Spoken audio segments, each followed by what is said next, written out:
What's up, guys? I just wanted to get on here and try to answer some of the questions I've been getting. I've had a lot of people asking where I've been and what I've been doing and why I'm not racing and if I'm going to race this year.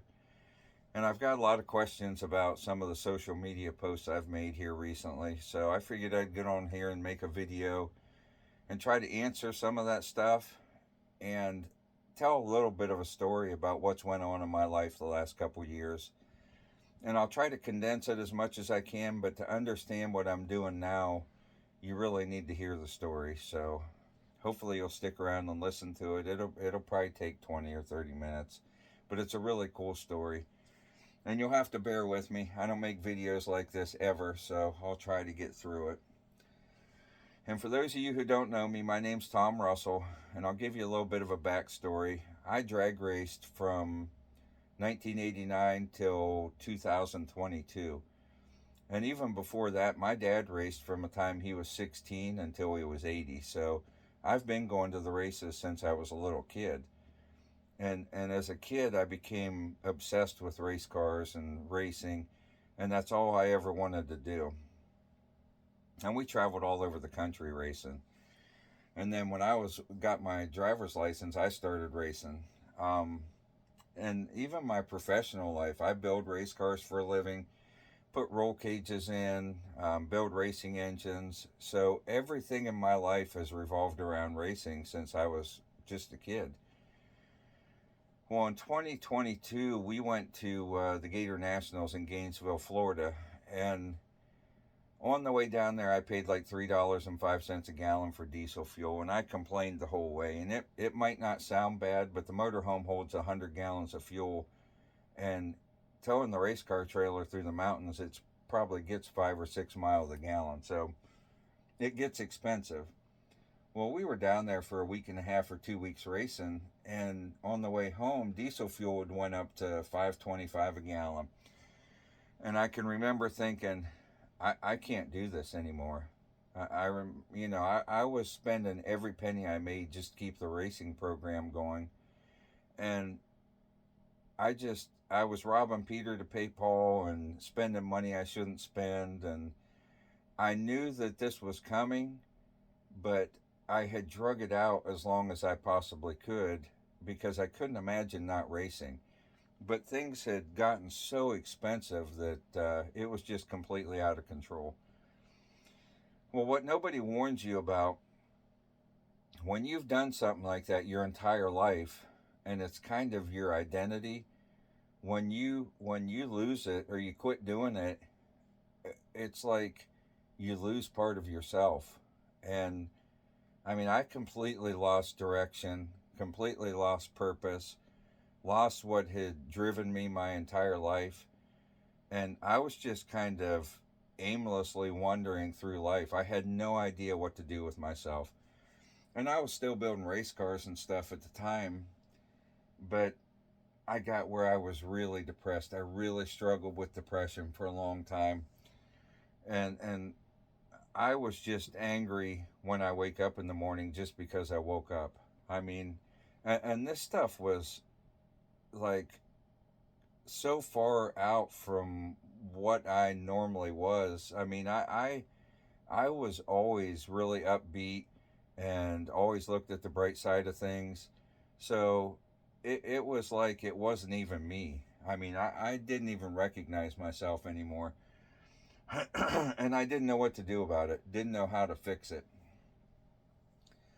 And my wife and kids knew what was going on, and but they didn't know what to do about it either. And I grew up in a generation that you didn't talk about your feelings or your problems, you just dealt with it yourself. And but I just didn't know what to do, and I didn't tell my parents or talk to anybody else about it. Well, my son, him and I'd sit and talk about that stuff out in the shop, and one day he sent me a video that was the Andy Frisella podcast, and Chad Wright was on it. And for those of you who don't know who Chad Wright is, he's a former Navy SEAL. He's a Christian, ultra runner, and him and his brother Blake own 307 Project in Georgia. Well, I really liked what he had to say, and so I started searching Chad Wright videos on YouTube, and I found the 307 Project podcast. So I started listening to the podcast every week, and they talk a lot about the Bible and about God. And then probably a couple months in, I joined their Patreon, and 3 Sunday nights a month they have what they call Resurrected, and it's basically an hour long Bible study that they teach, and it's a live Zoom call, and you can ask questions or comment. It's really cool. So all this stuff was really starting to help because it got me back to reading the Bible. And I'd grown up in church, but I had some bad experiences in church when I was younger that really rubbed me the wrong way. And I just quit going to church completely. So this stuff was getting me back to, bringing me back to God. And I really, it was really helping me a lot. And I actually started, I mean, when you commit your life to God, a byproduct of that is wanting to help people and wanting to make the world a better place. And I started doing some of that stuff. I started helping some people that were in really bad positions, and I won't talk about that on this video, but I can remember thinking, how can I help anybody when I'm so screwed up myself? Because I was still struggling with all this stuff. Well, late February of 2024, on one of their podcasts, the 307 guys were talking about a training mission that they do that's called the Rite of Passage. And they said they had a few spots left, and if you wanted to apply, you could go to the website and fill out an application to do it. Well, after the podcast was over, I got on their website and filled out the application to do it, and really didn't think that I'd get chosen to do it or selected for it.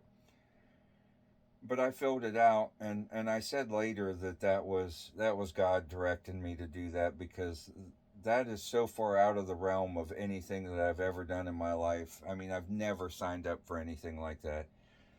And I truly believe that God will take things away and close doors to direct you down a path that you normally wouldn't take on your own. And I know that's what happened there, because like I said, I've never done anything like that, and I just felt like it was the right thing to do. It's hard to explain. Well, I didn't tell my wife or kids anything about it because I really didn't think they'd select me. And probably 2 or 3 weeks later, I got an email from 307 saying I'd been selected for it. And I remember telling my wife and kids, and they thought I had completely lost it.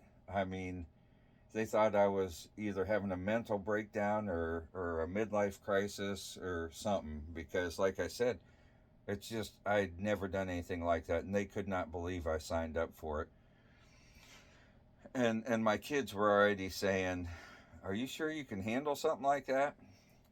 Well, after that, I started walking on the treadmill quite a bit, and then started jogging on the treadmill and hiking with my daughter, and I was trying to do everything I could to get into shape. And this is probably mid to late March by this time, and the training mission was the beginning of August.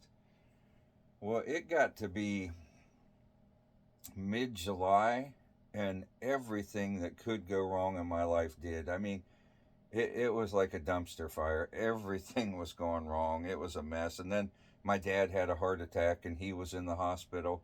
And I told my wife and kids, I don't think I'm going to make it to Georgia. And my son said, "You really should go." He said, I really think it would do you good to go. And he said, I'll help you get everything ready, and you guys just need to go. So we got everything together and got the motorhome ready. And my wife took Friday and Monday off work, and her and I and the dog took off for Georgia. And we got down there, and we were meeting. I had to meet the 307 guys at a pavilion outside of a campground Friday night. So I got a spot at the campground and parked the motorhome, and I went over there to meet them. And it was kind of like an orientation. And they basically said, You need to eat, drink, and move for 24 hours straight. No stopping, no sitting down. And I thought, well, I should be able to do that. And then they went through everything, made sure we had all our supplies, and then they left for the night. And the team was standing around talking, and there was 21 or 22 men and women on my team, and they're telling stories, and they're talking about marathons they had run and 50-mile races they had run, and the one guy Blake was talking about a perimeter walk that he was doing. He was going to walk the perimeter of the United States, and he's actually doing it right now, which I think's awesome. But I started thinking, what the heck am I doing here? I mean, I felt so out of place because I'm not an athlete. I mean, I hadn't done anything athletic since I was in school. I played football and baseball in school, but that was a long time ago.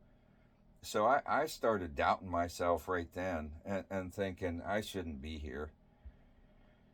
But the 307 guys got there the next morning early and picked us up. And it was a 25 or 30-minute ride to the trailhead. And I can remember praying on the way over there, asking God to give me the right mindset and the strength to do this, because by this time I was really nervous. I mean, I didn't sleep hardly at all the night before because I was so worried about, after listening to everybody talk about all this stuff they're doing, I'm thinking I'm not going to be able to do it. I'm going to be holding everybody up. Well, we got out of the vans and started straight up a mountain, and they don't screw around. I mean, you don't stand around at all. And we got about 15 or 20 minutes in, and my legs are burning. I'm breathing hard, and I'm thinking, there's no way I can do this for 24 hours.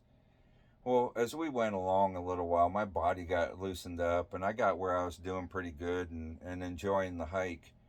And we got about 5 hours in, and we had to jog on a fire rib. And I tweaked something in my right knee.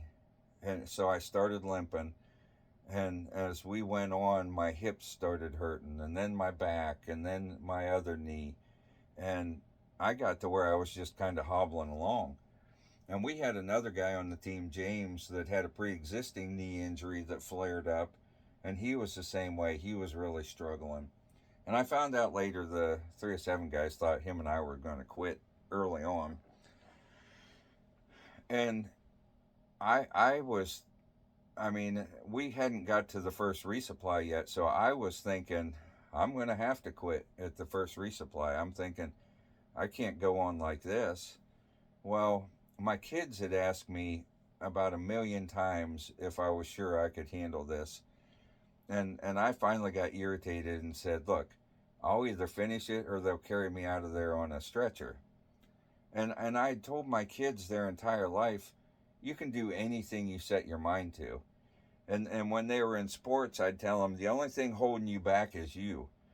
Well, here I am, 5 hours in, 6 hours in, and the first sign of adversity, I'm already talking about quitting. And I'm thinking to myself, what kind of example would that be for my kids if I quit? So I decided then, I thought, I'm just going to go as far as I possibly can. So we got to the first resupply, got everything filled up, started off from there, got about halfway to the next resupply, and my hands and wrists had gotten all swollen up. Well, when my dad had his heart attack, I was there when they loaded him in the ambulance, and I noticed that his feet and his ankles and his hands were all swollen up, and I said something to my stepmom about it, and she said, it's because his heart's not working. So I'm walking along this trail, and I'm looking at my hands and my wrists, and I'm thinking, maybe there's something wrong with my heart. Well, when you're doing something like this that's that hard, your mind is constantly trying to get you to stop. Your mind is always trying to preserve your body. So you start thinking all these crazy things, and I'm thinking maybe there's something wrong with my heart, when I knew, I mean, my blood pressure's been perfect my entire life. I've never had any health issues. I knew there was nothing wrong with my heart. And I think Chad and Chili both said, It's because you're letting your hands hang down at your sides for so long. That's why they're swelling up. And they said, hold your hands up and the swelling will go down. Well, somebody about that time loaned me some trekking poles, which really helped. It kept my hands up higher and it really helped me walk. And, but when I'm thinking that there's something wrong with my heart, I'm already thinking about quitting again. And, but every time I would think about quitting, I'd think about my kids and it would push me on farther. And the problem I was having, which I didn't learn till later on, was like the first time when I first got hurt, we're 18 hours from the end. You know, we're 5 or 6 hours in, so we have 18 hours to go. And that's what I'm thinking. I'm thinking, man, I got to go another 18 hours. There's no way. So I'm thinking about the big picture instead of staying present in the moment and thinking about the next step I have to take. You know, if you're thinking about 18 hours, it's overwhelming. But if you're just thinking about having to take one more step and then one more step, it's a lot more manageable. But that was a very valuable lesson I learned that night. So we get to that resupply, and I'll never forget. We're lined up ready to leave that resupply, and James and I was in the front of the line, and Chad came around and he said something like, "I know some of y'all are feeling sorry for yourself, and you need to stop that right now." And I don't remember exactly what he said, but it was something like that. And I was definitely feeling sorry for myself. And James and I talked about it later. He said he was too. And there was probably a lot of people on the team feeling sorry for themselves because it's really taxing to do this to nonstop. But we left there and continued on. I think there might have been one more resupply in the middle there, but the big resupply, which is twice as long as the rest of them, was at around 8 o'clock, and uh, I'm assuming it was 8 o'clock. We weren't allowed to have cell phone or watch, so we didn't really know what time it was, but it was getting to be dusk, and about an hour before we got to that resupply, I was in as much pain as I'd ever been in my life, and I've been through some rough things. I mean, I've been life flighted, but this pain is different. I mean, it's just I was exhausted by this time, and I just felt as bad as I've ever felt, and I'm walking along thinking I can't. There's no way I can go through the night. I mean, I just was in so much pain, and I started thinking about quitting, and this is really taxing on your body, but it's also really taxing on your mind. And I was getting emotional about having to call my kids and tell them I quit. And I'm actually walking along thinking about calling my kids and how disappointed they would be in me. And I'm crying. And nobody around me knows what's going on, but this stuff's all going through my head. And at that point, I made the decision that whatever happens during the night happens. I thought it is what it is. If I die on the trail, so be it. But I'm not calling my kids and telling them that I quit. Well, once I made that decision, it actually, believe it or not, made everything way easier because the whole day I'd been thinking about quitting. And once you put that out of your mind and just decide that you're going to do it no matter what, it makes it so much easier. And I mean, I struggled. Like, there was times I didn't know that if I could make it, but not having to worry about quitting, it just helped a lot. But we got to this resupply, and they got us Bojangles fried chicken, and they wanted us to eat some real food so we could get through the night because we'd been living on Cliff bars and peanut butter crackers and granola bars and honey buns and things like that, just snacks all day. And I had stuffed a couple peanut butter sandwiches in my pockets. But you have to replenish the calories because you're burning so many calories. And the 3 of 7 guys are real big on making sure everybody's eating and drinking, because if you try to go through this without eating and drinking right, you'd probably end up in the hospital. And my team was real good about making sure. I mean, everybody kept up with everybody, making sure we were eating and drinking. But at this resupply, it was the only regrets I had during this entire mission. And we had a teammate quit, and I never went over and talked to him or asked him what was wrong or tried to talk him into staying or, see him what he needed. I never said a word to him, and I was so concerned about myself at the time. I never even thought about going over and talking to him, and I always regretted that afterwards. And when you quit, when somebody quits, they give you a big chunk of lumber that's probably a 4x4. I think it's a 4x4. It might be a 6x6, but it says burden on it. And the person quitting has to sign their name to it and then hand it off to the team. And then the team has to carry that for the rest of the mission. And if the person that quits ever comes back and completes it, they can sand their name off the burden. But the team has to carry that, and that was my other regret. I never carried that. And I mean, I could barely walk at the time, but I could have carried it for at least a while, and I just thought it wasn't right that I never carried it. And I don't think James did either. And at the end of this resupply, Chad had the team take James and I's backpack, so they were trying to help us along too. And I think I said something to Chad when he said, get these backpacks off these guys. I think I said something like, I can carry my pack. And he said, no, y'all suffered enough, or something like that. And that might not have been at that resupply. It might have been one of the other times. But the team had offered to carry our packs all day long. I mean, people had been offering to take my backpack all day long. I just felt bad about giving it to them. And at that point, I started feeling like I was a burden as well. But this team is a group of some of the greatest human beings I've ever met in my life. And before I went down there, I had about completely lost hope in humanity. I mean, everywhere you look, nobody has any morals. People are doing horrible things.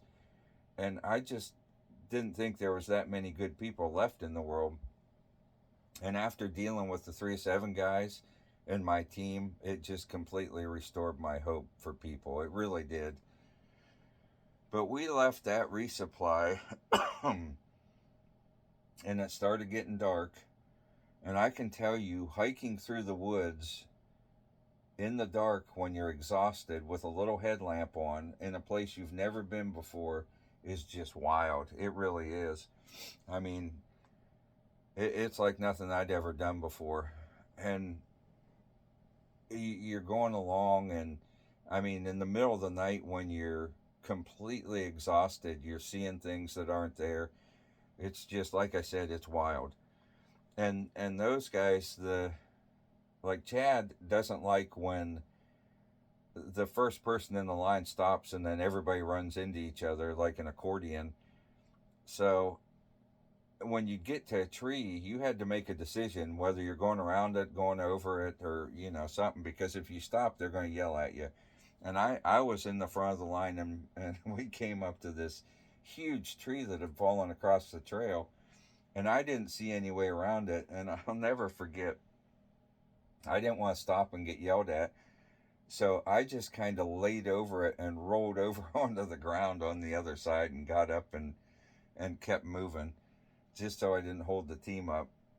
And it was so wild in the middle of the night. But we got to, we had one more resupply after that. And after this next resupply, we got into a part of the trail that was a lot more technical. And I mean, you're stepping down over big rocks, and the sides looked like they had drop offs, and I don't know, it might have only been a couple feet. I have no idea. You couldn't really see because it was so dark out. But my team, whoever was behind me, when I would get close to the edge on the trail, they'd put their arm out and make sure that I didn't fall over the edge. I mean, they were just constantly watching out for us. And I can't say enough about the team. They were just amazing people, making sure we were eating and drinking the moral support that they gave us. That team is the only reason that James and I made it through. I mean, they made it their mission to get him and I through it, and they did. But we got down through all this stuff, went around behind a waterfall. It was really cool. And I don't remember a lot of it because I was so exhausted. And by this point, I'm eating Excedrin like they're candy. And my daughter had given me a bunch of these honey gel things that have caffeine in them that runners use. I had eaten those like crazy. And then I had some caffeine gum that I was chewing. Anything just to keep me going. But it started to get light out, and we came off the trail onto a gravel road.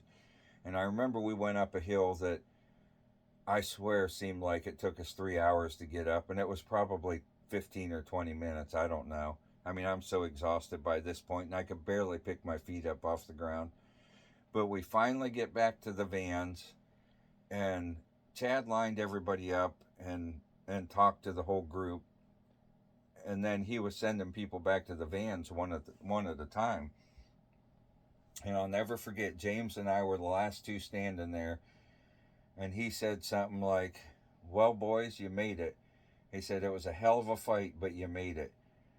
And at this point, I was so emotional, I couldn't even say anything. If I would have tried to talk, I would have started crying.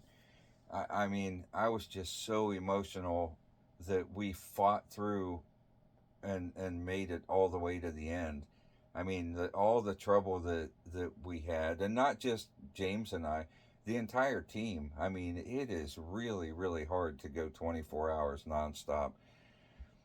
And that team, we built a bond that night that I hope lasts forever. I mean, we have a big group text that we talk weekly, but I mean, doing something that hard with a great group of people was just amazing. And I was also emotional because I was already thinking about being able to call my kids and tell them that I did it, and which was an amazing feeling. But we left there. We all got piled in the vans and riding 25 minutes back to the pavilion. After moving for 24 hours straight and then not moving, my muscles got so sore. I mean, got so tight. And when we got back to the pavilion, I had to kind of turn around and crawl backwards out of the van because I just couldn't move. I mean, at this point, I was in more pain than I'd ever been in. And I said this whole thing was like the hardest thing I've ever done, but the most rewarding thing I'd ever done.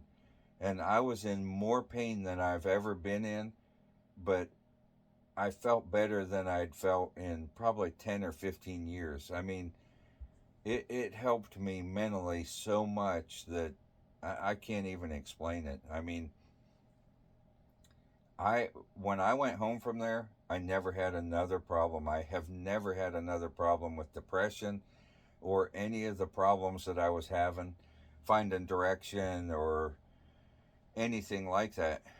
Um, have I had problems in my life? Yeah, constantly. It's not a miracle cure for your life, but it just, I mean, I've had all kinds of problems and things go wrong, but it changes your outlook on life, and it just changed the way I dealt with the problems. It really did. It changed my perspective on everything. And then when you figure out that you can go through something like that, and once you set your mind to it that you can do it, it's powerful. It really is. And it changed my life completely. And when we got back to the pavilion there, we had after action report, and everybody on the team spoke, and then Chad and Chili and Cornbread and Blake all spoke. All the instructors spoke, and it was really powerful. And I don't think I've ever told anybody, but I recorded most of that. I have most of that on video, and I watch it every once in a while, and it'll give me goosebumps just watching it. It was just amazing. But after that, I mean, Chad's mom and dad were there. They cooked us bacon and eggs, probably the best breakfast I've ever had. And then everybody kind of went their own way. But the team had to help me get in my Suburban. I couldn't even lift my leg up high enough to get in the Suburban. And when I got back to the motorhome, my wife just could not believe how beat up I was. And I mean, she made me take all my clothes off and put them in a plastic bag and put them in the basement of the motorhome because they smelled so bad. And I had, when I took my shirt off, I think I had 15 ticks that she had to pick off of me. None of them had bit me, but I said at the time they hadn't bit me because I smelled so bad. But I got cleaned up. I slept for 3 or 4 hours, and then the next morning we got everything packed up and started for Ohio. And I thank God that my wife went along, because I would have probably had to stay in the campground for a few days.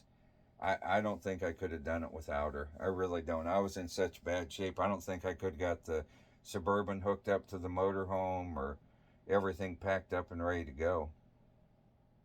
And on the way home, I told her, I said, I still have no idea what I'm going to do, but I know I'm going to do something to make the world a better place. I mean, that had just everything I went through there had just cemented that in my mind.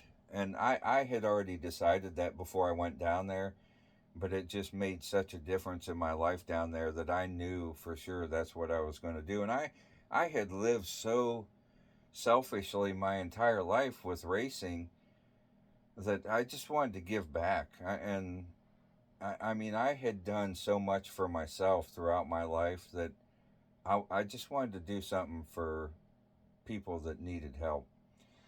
But anyway, we get back to Ohio, and a couple months later, the hurricanes hit in the Carolinas, and my son and I made a bunch of trips back and forth down there, helping with the hurricane relief and the cleanup.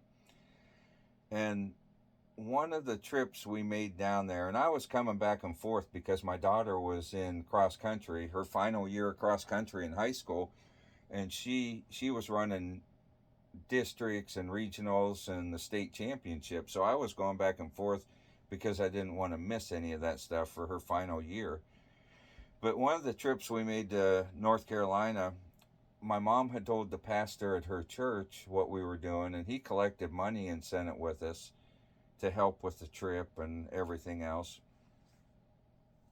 And that was a trip that James, the guy on my team, his son drove all the way from Texas up to North Carolina and stayed with me for a week and helped with the hurricane cleanup, which was really cool.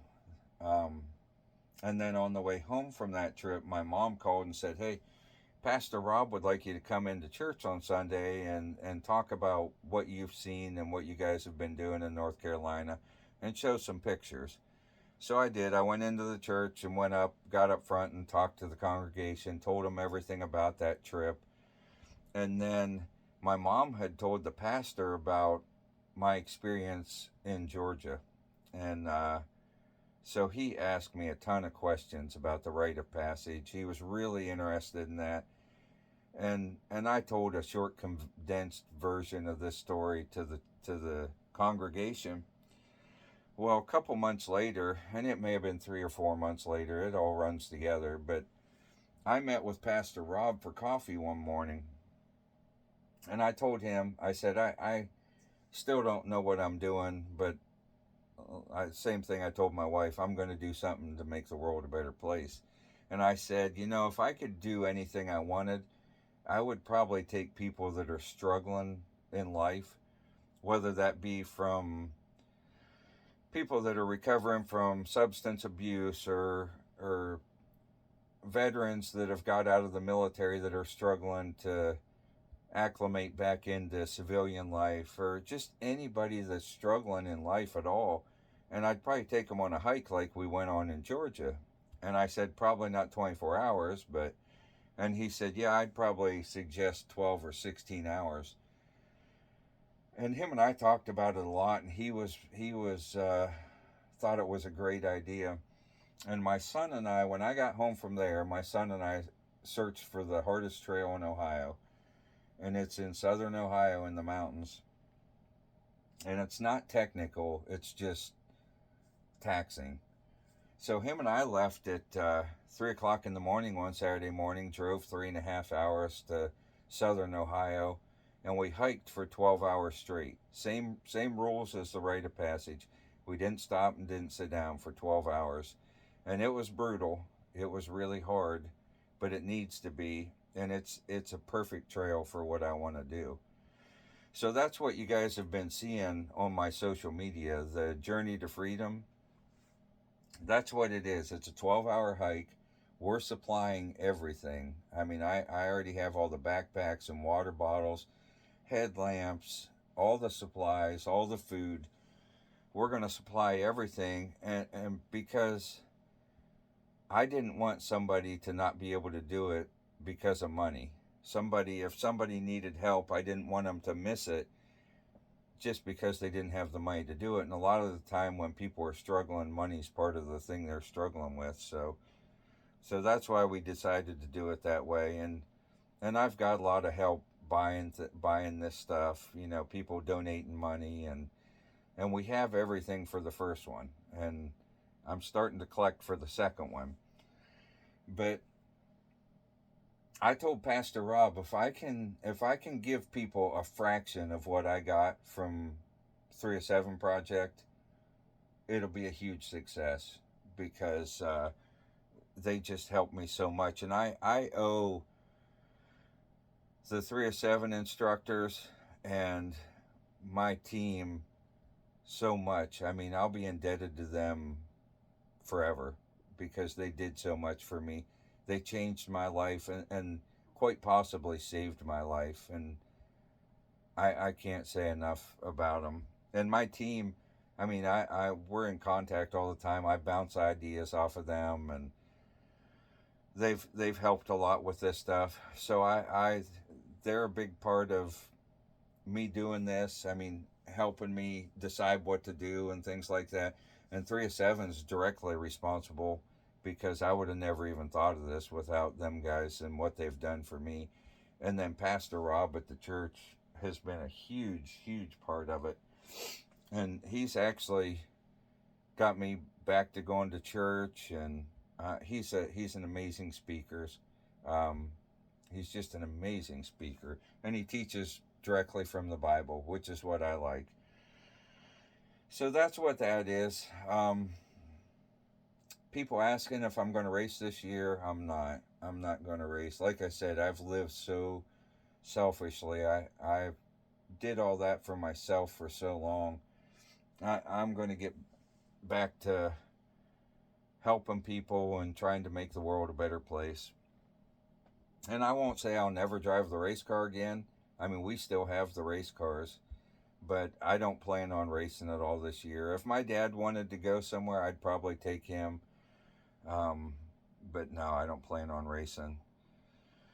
So, and if anybody watching this wants to do the 12-hour hike, if you're having problems, just comment on this video, or if you look up Russell Performance Race Cars online, my phone number's on there.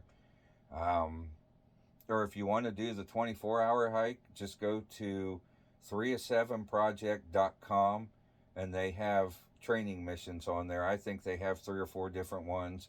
And eventually, I plan on getting down there to do some of their other ones. And my goal is to take a group of people, collect the best students that I have from the 12-hour hike, and then take a group of people to Georgia to do the 24-hour hike.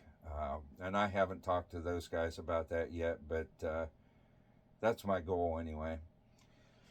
So if you have any questions, any comments, just like I say, leave it on here, or you can call or text me, whatever. And the only other question I get all the time from people that I've known for a long time and haven't seen for a long time is if I have a mullet. And no, I do not have a mullet. My hair is all the same length. I know that's going to disappoint some of you guys that have been commenting on it. I don't think I've had my hair cut since mid 2021.